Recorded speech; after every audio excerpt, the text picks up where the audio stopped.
తాకట్లో ఉన్న బంగారాన్ని విడిపించి ఆ రోజున మార్కెట్ ధర కట్టి మిగిలిన డబ్బును మీకు అందిస్తుంది కొమ్మూరి గోల్డ్.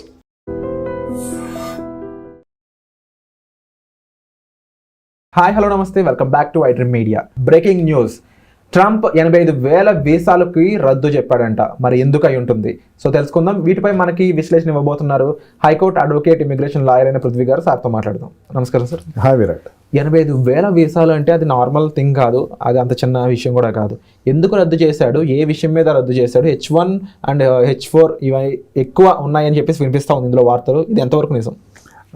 రద్దు అయితే ఎక్కడా చేయలేదు విరాట్. ప్రపోజల్ కూడా ఇంకా వాళ్ళ పార్టీలో డిస్కషన్, అంటే ఇప్పుడు మన ఏదైనా ఒక రూలింగ్ పార్టీ ఉందనుకో, ఈ రూలింగ్ గవర్నమెంట్ ఉందనుకో, దానికి సంబంధించిన అనుబంధ పార్టీ ఒకటి ఉంటుంది.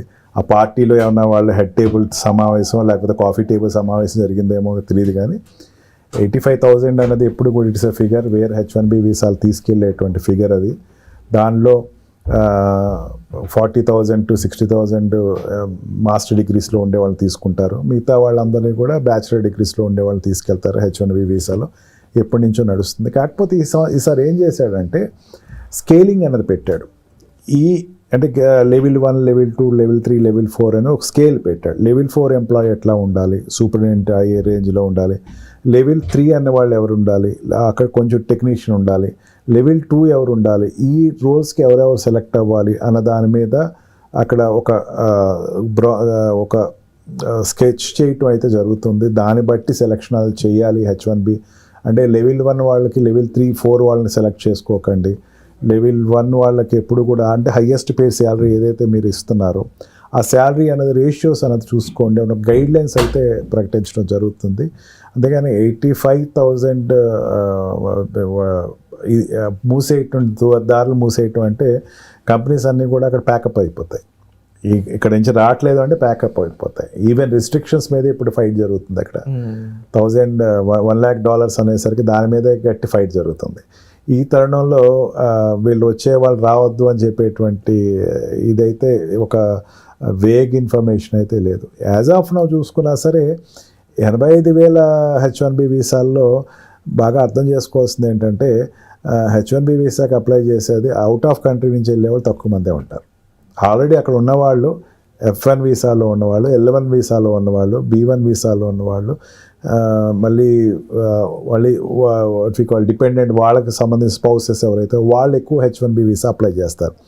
షిఫ్ట్ అవుతూ ఉంటారు. వాళ్ళకి అక్కడి నుంచి ఇక్కడ నుంచి B1 నుంచి మళ్ళీ H1B వీసా షిఫ్ట్ అయ్యేవాళ్ళు, అండ్ L1 నుంచి షిఫ్ట్ అయ్యేవాళ్ళు, F1 నుంచి షిఫ్ట్ అయ్యేవాళ్ళు, వాళ్ళు ఎక్కువ మంది ఉంటారు.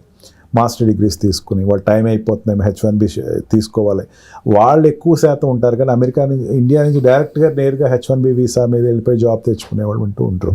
ఒక సైకిల్ ప్రాసెస్ అది.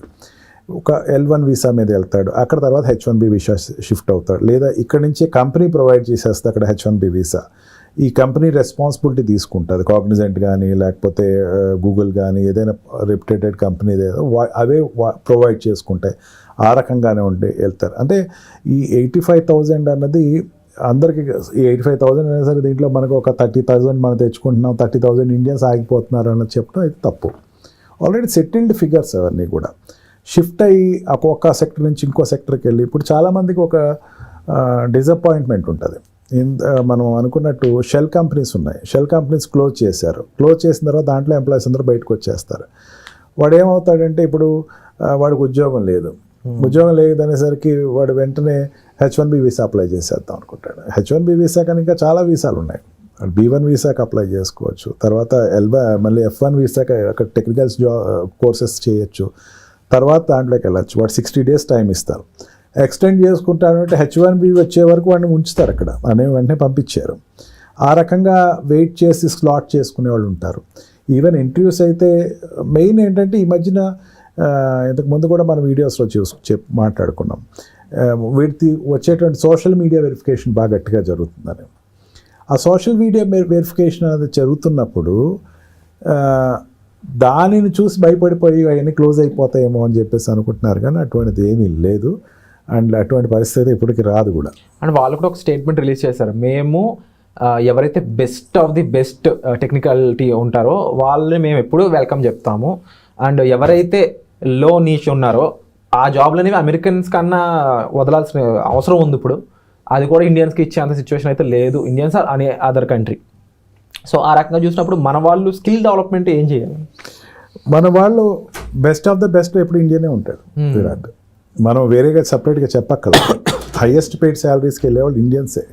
అందుకని నాదెండ్లు కావచ్చు, ఎవరు వెళ్ళినా సరే వీళ్ళందరూ ఎందుకు వెళ్తున్నారు అక్కడికి? బికాజ్ దే ఆర్ సత్యం వెళ్ళాడు అంటే బెస్ట్లోనే వెళ్ళినాడు.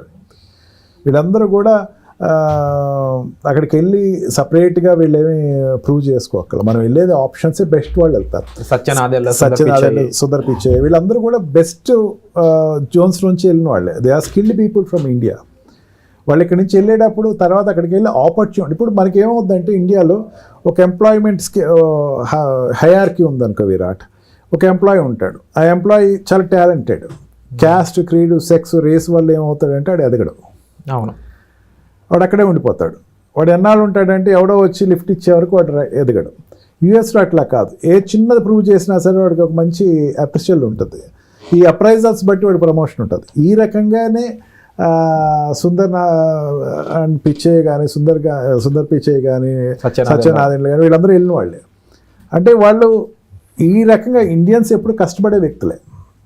మనం స్పెసిఫిక్గా చెప్పాల్సింది ఏంటంటే డెడికేటెడ్గా వాళ్ళు పని చేయాలి అనే ఫీలింగ్ ఉండి, నేను ఎటువంటి ఈజీ మనీ కోసం వెంపర్లాడకుండా కంపెనీస్ రెగ్యులర్గా ఒక కంపెనీ నుంచి ఇంకో కంపెనీ ఎక్కువ ఇస్తుందంటే అక్కడికి వెళ్ళటం, అక్కడికి ఉండేసరికి లీవ్స్ ఉన్నాయంటే ఇంకో కంపెనీ, ఇట్లాగా మారకుండా ఒకే కంపెనీలో స్టాగ్నేటెడ్గా మనకి ఎక్కువ ఉంటుంది. అది మన ఊతపదం కూడా కంపెనీ మారలేదా ఈ మధ్యన చాలా నాళ్ళు చేస్తున్నాడు అంటాడు సాఫ్ట్వేర్ వాడు.